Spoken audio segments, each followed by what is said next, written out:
العب دبل روب ترايسبس اكستنشن ولا ترايسبس اكستنشن بالروب العادي؟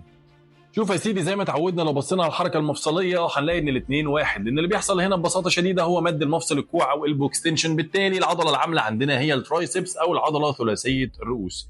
بس هنا في تركايه بسيطه عشان تعرفها لازم الاول تعمل فولو وتعالى كمل معايا الفيديو. شوف يا سيدي، عضله الترايسبس او العضله ثلاثيه الرؤوس هي عضله بتكون على الجزء الخلفي للذراع، بتتكون من ثلاث رؤوس: الراس الطوليه اللونج هيد، والراس الوسطى الميديال هيد، والراس الجانبيه او اللاترال هيد. الاندغام للثلاث رؤوس دول بيكون في وتر واحد، يعني الثلاثه بيتجمعوا وفي الاخر بيمسكوا في مكان واحد. المكان ده هو عظمه الزند او المرفق او حاجه اسمها النتق المرفقي، وبالانجليزي اسمها posterior olecranon process of ulna. ركز معايا بقى عشان النقطه دي هي اللي فيها التركايه. نقطه المنشأ بتاعه الترايسبس في راسين من الثلاث رؤوس طالعين على الذراع من الجزء الخلفي: اللاترال هيد والميديال هيد، الراس الجانبيه والراس الوسطى. وبشكل عام الراس الوسطى والميديال هيد هي تعتبر اعمق راس فيهم، بتكون طالعه تحت اللاترال هيد وتحت اللونج هيد. امال بقى اللونج هيد نقطه منشأها فين؟ نقطه منشأها على الانفراجلينويد توبريكال اوف سكابيولا، ليها نقطه منشأ مختلفه على لوح الكتف. بالتالي بسبب وجودها على ظهر الجسم او الجزء الخلفي من جسمك، تفتكر ممكن تساعد في ايه؟ برافو عليك، هتساعد في مد مفصل الكتف او الشولدر اكستنشن. بالبلد يعني هتخلي ايدك تنزل تاني جنب جسمك لتحت.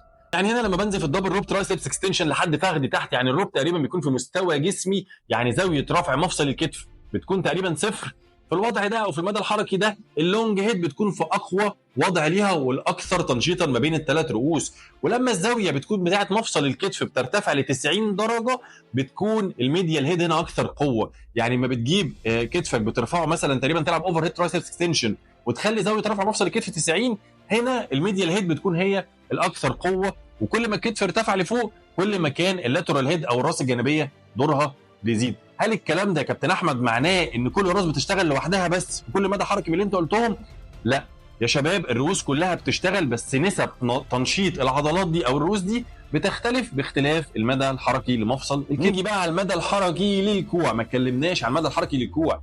بص يا سيدي، لو انت عملت ثاني المفصل الكوع من 85 ل 110 درجه، اللي هو تقريبا تعتبر في وسط الحركه او لسه ماسك الروب وهتبدا تنزل لتحت، ففي الوضع ده الميديال هيد او الراس الوسطى بتكون هي الاكثر نشاطا.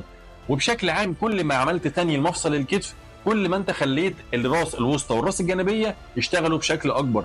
وكمان اللونج هيد او الراس الطوليه عندك هي اكتر راس من الثلاثه بتنتج قوه بشكل شبه متساوي او بشكل متناسب خلال مدى حركي كبير لمفصل الكوع. واكبر تنشيط ليها بيكون لما بتكون زاويه مفصل الكوع صفر، اللي هو زي ما قلنا بيكون كوعك جنب جسمك.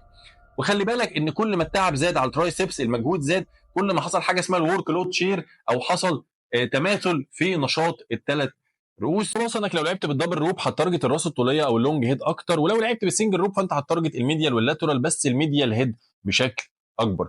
ومن الاخر التمرينتين كويسين وهدفك التدريبي هو اللي هيفرق في شكل تمرينتك. قول لي في كومنت بقى رايك ايه، وشايف انهي تمرين من الاثنين احسن، واصلا ايه اكتر تمرين بتحبه للترايسبس. ولو محتاج مساعده في برامج التدريب والتاهيل سيب لي كومنت وهرد عليك.